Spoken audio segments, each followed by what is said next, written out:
Hey guys, this is my new laptop from Wanchai Computer Mall.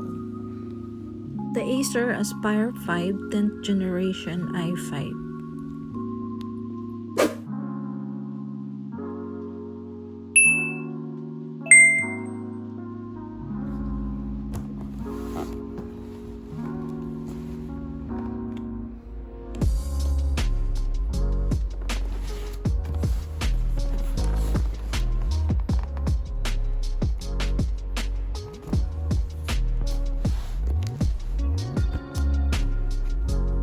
The unboxing, guys, I put it back, but actually this is already open for only the purpose of unboxing. That's why I put it back. So this is how it looks like. It's wrapped with this soft like paper cloth. I don't know what kind of cloth is this, but this is not. It's like a paper cloth. And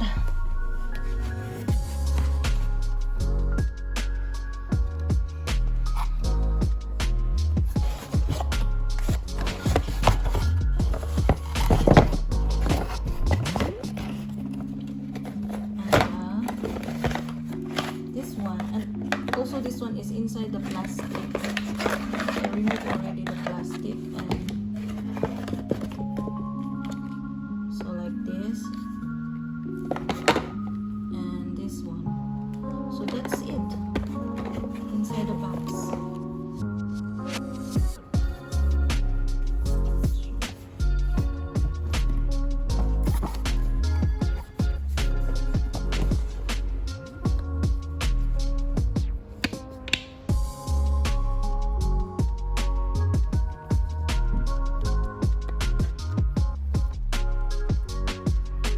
So you cannot open it with one hand.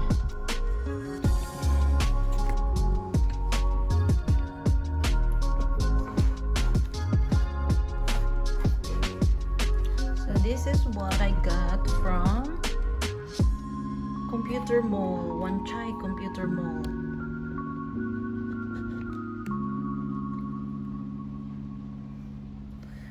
Meron siyang fingerprint and meron siyang sticker dito, Intel Core i5. So you cannot see anything, only this one sticker, not the other one. Then there's a blue sticker here with another graphics card, I guess.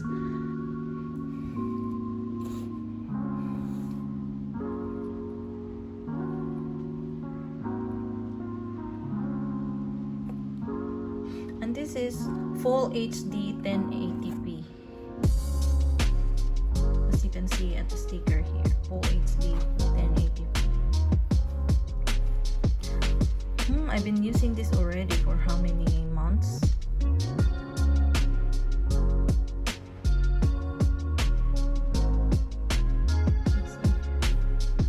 So bukod pala sa sticker na to, meron din siyang sticker dito, guys. Ito.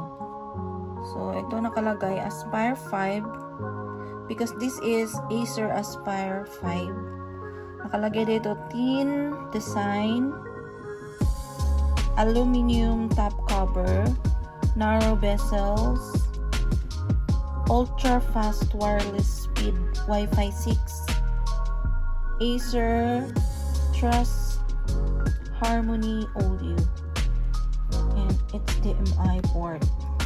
Yes, ayan. Dito meron siyang USB port. This one you can use the 3.5 jack. I guess this one is the 3.5 jack USB port, and it's HDMI and USB Type C. Ayan siya, meron siya USB Type C. There's no card reader. And this one is the power brick.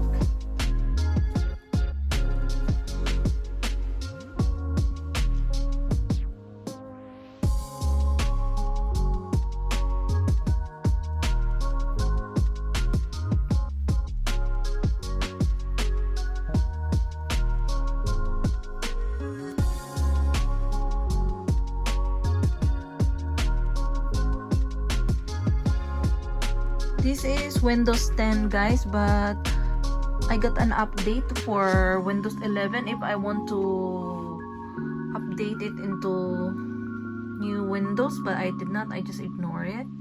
So that's it for this video, and if you think this video is helpful, please like and share and comment down below if you have any questions about this laptop.